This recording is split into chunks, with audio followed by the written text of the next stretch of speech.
Hi, welcome to Lachlan Likes a Thing, a show where I take a thing and see whether or not I like it. Now, for this video, I thought we'd look at something a little different from the headphones that we've been looking at in other videos. We'll look at the Sony NEX-6 compact system camera.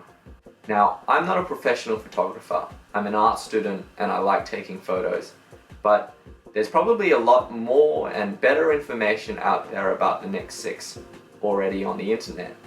So rather than give you a whole rundown of what the camera is and what it does, I thought I'd just talk a little bit about what I like about the camera and a little bit about what I don't like about the camera. Basics first though, in case you don't know, the NEX-6 is part of Sony's NEX line of cameras. They're the compact system cameras which have a full APS-C sized sensor, but because they don't have a viewfinder, they can get rid of the mirrors and everything like that and get a much more compact camera body. But you still got interchangeable lenses and everything like a normal DSLR, and you get the same kind of image quality you would get on a much larger camera. Now, I used to use a Canon 550D, also known as the Rebel series in America, and while the Canon cameras are the full-size DSLRs are great cameras and they have great build quality and they take great pictures, I wasn't taking as many pictures with it as I would have liked. The camera was just too physically large for me to want to carry around regularly. I'd only carry it to special events or to times when I knew that I was going to take a photo, like a project or something like that. And I was once taught by a lecturer that the best camera is the camera that you have with you at the time. And with the Sony NEX system cameras, I have a camera that, is small enough that I can carry it around with me in my backpack wherever I go. I especially like taking photos of architecture or certain geometric patterns, and I don't really know when they're going to pop up, so it's really great having a small camera that I can have with me all the time. This lens that I've got attached to the NEX-6 at the moment is the standard kit lens that comes with the NEX-6 now, so 16 to 50 millimeter f3.5, 5.6. So it's got this cool little power zoom function, which honestly I find really weird when I use it because it just reminds me of a cheap compact camera in so many ways. But if you're more used to zooming in and out, it's quite useful with this dial. And also kind of helpful for video, though I find that the zoom speed is a little too fast to get kind of a slow, subtle zoom going with videos. Honestly, I don't really like the kit lens that comes with the Sony NEX-6, but I just thought I'd show you because it is very small. It's a small pancake lens and it gives you an idea of how big this entire system is if you want to cover a fair amount of range. What I really like about the NEX-6 is, one thing is its electronic viewfinder. It's brilliant high resolution OLED, but you still get all the information readouts that you would get on the SLR, on the LCD monitor. What's also really brilliant about the electronic viewfinder is that you get, it's slightly oversaturated, but you will get a better sense of contrast and depth from the picture that you take rather than from the LCD. Now, one thing I really like about the Sony NEX-6, the entire Sony system cameras, is the peaking mode focus. I don't know if you can see that in this camera. But what that means is that in manual focus mode, when you change focus, the Sony camera will actually highlight areas that are in focus with a color. So it can be white, or I've chosen yellow because it's a bit easier to see.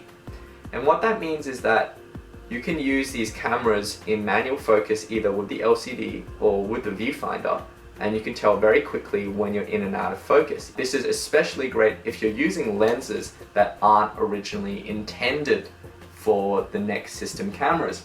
So for instance, I have this Fujian 35mm CCTV camera lens here, and this is a great little lens. It's like 40 bucks. You can get it off eBay, and it produces all kind of weird lighting effects, and honestly it's a really crap lens, and that's why it's so interesting. The focus peaking system makes it really easy to still get a sharp, or as sharp as you can picture out of you know, lenses like this. So the focus peaking mode also works if you use lens adapters to get Canon lenses or Nikon lenses or anything onto the NEX system camera. So that's a really cool feature. The NEX-6 takes 1080p video at 50 frames a second. So that means that you can shoot things at 50 frames a second and then slow them down to 25 frames a second and get a bit of a slow motion effect going, and you still get, you know, a really excellent image quality in that mode. I usually use the Zeiss 24mm f1.8 lens with the Sony. So I'll just show you. Once you attach it, you get a camera that's not quite so compact. It's smaller than an SLR, but you do get something quite chunky. But I have to say, I love the Zeiss. It's the, you know, the most significant investment I've ever made in a lens, but it shoots beautiful pictures. The only thing I wish that the Zeiss had, which it doesn't, is optical image stabilization, because the NEX system doesn't have IS built into the body, it's built into the lens, and this is a rather large lens, and I'm surprised that despite all that, they couldn't fit OIS in. That said, it's a beautifully built lens.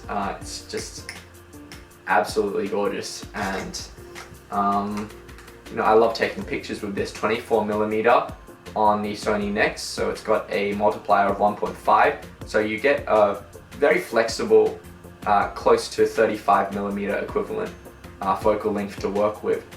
Now there are a few things that I've encountered over time that I don't like about the Sony NEX system cameras and about the NEX-6 in particular.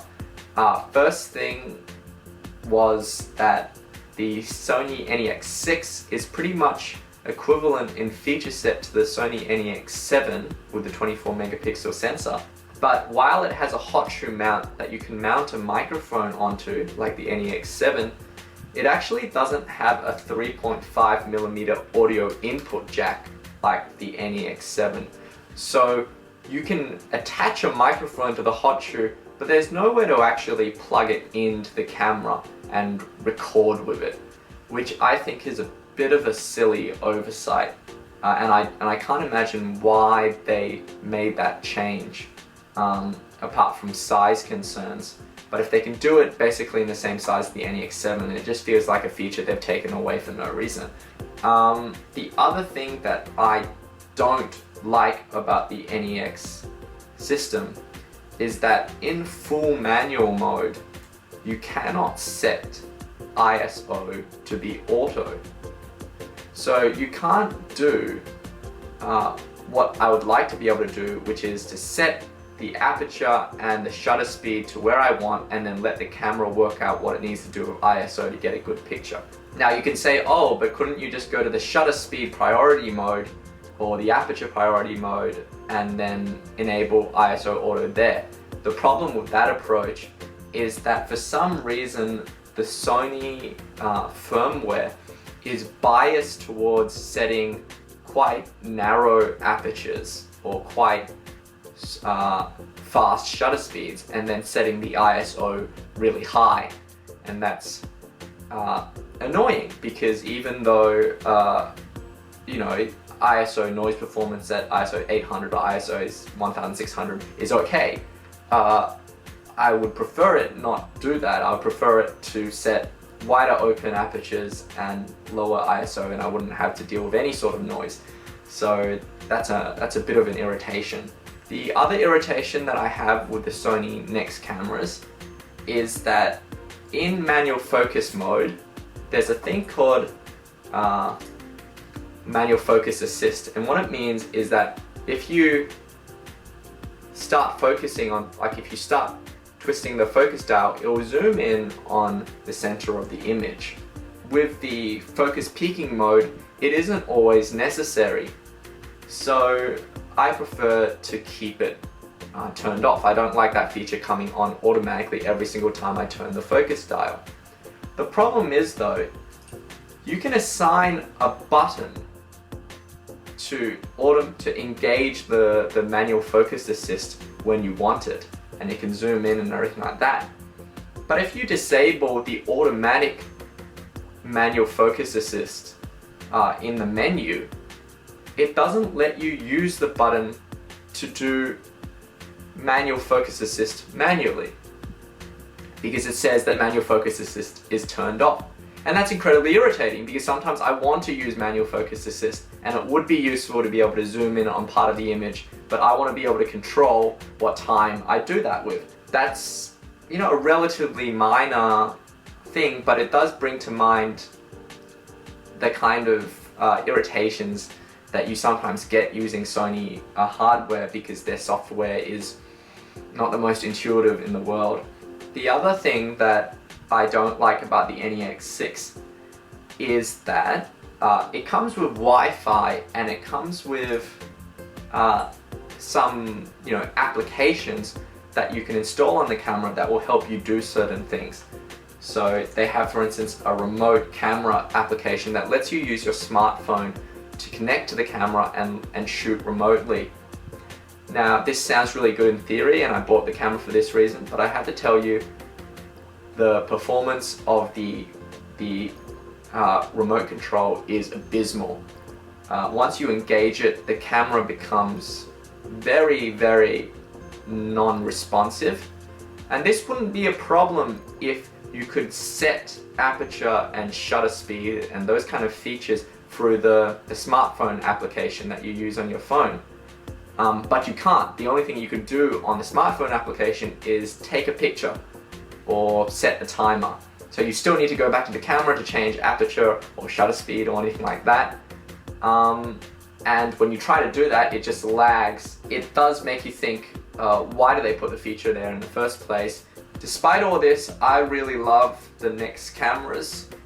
I love how compact they are. I love that they're small enough that you can use a wrist strap. Don't hang it off the wrist strap, kind of dangerous, but you can still just use a wrist strap instead of a neck strap to use the camera.